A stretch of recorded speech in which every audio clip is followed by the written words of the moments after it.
When she first told me she needed a break, I thought it was just stress talking. We had been together long enough that small storms no longer scare me. But her words at night were sharp, deliberate, the kind that don't leave room for misunderstanding. "I need a break to figure myself out," she said, eyes glassy but voice steady. "No contact. Please."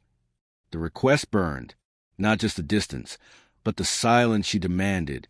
No text, no call, not even a late-night check-in to see if she was okay. She wanted me erased for a while, as if the years we built together could be set aside like a sweater shoved in the back of the closet. I nodded, because what else could I do? When the person you love asks for space, you give it, even if it kills you. The first week I kept busy. Work, gym, beer with friends who noticed the quiet ache I carried but didn't press too hard. The second week the silence grew louder. Our house felt cavernous without her presence. Her mug sat in the sink like an abandoned relic, her perfume still clinging to the pillows. I tried to honor her request, tried not to imagine what figuring herself out really meant. Then, one evening, scrolling without purpose, I saw it. Her mother had tagged her in photos from a family vacation. Sunshine, laughter, her siblings by the water, nieces running around with popsicles melting down their arms. And then my stomach dropped, because next to her, arm casually draped around her waist, his face tilted toward hers with a kind of ease that spoke of long history, was him, her high school lover, the boy she once swore was her first everything. I stared at the screen until my vision blurred. My wife had said she needed solitude, space to reflect. Instead, she was smiling in matching sunglasses with a man she once told me she would never forget. The betrayal wasn't just the possibility of intimacy, but the clarity. I was the one she wanted distance from. She didn't need space. She needed someone else. That night I packed, not for me, but for her. Every folded shirt, every pair of shoes, every framed photo she had insisted we keep. I wrapped them carefully, even the delicate glass trinkets from our honeymoon. Not out of spite, but out of finality.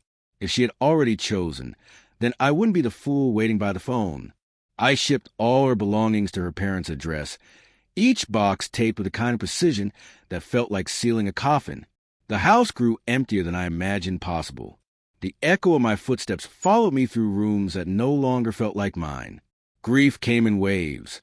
First anger, then disbelief, then the hollow numbness of acceptance. Friends told me I deserved answers, that I should confront her. But answers wouldn't change the pictures.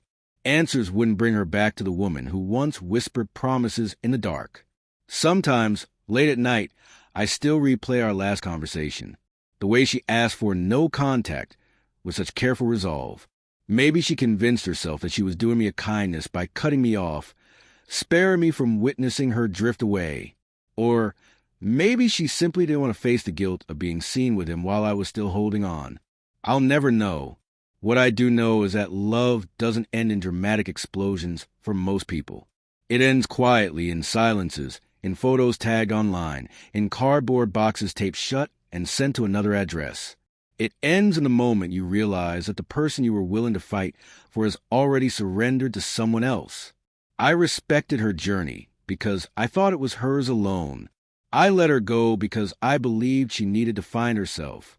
But the truth is, she wasn't searching for herself at all.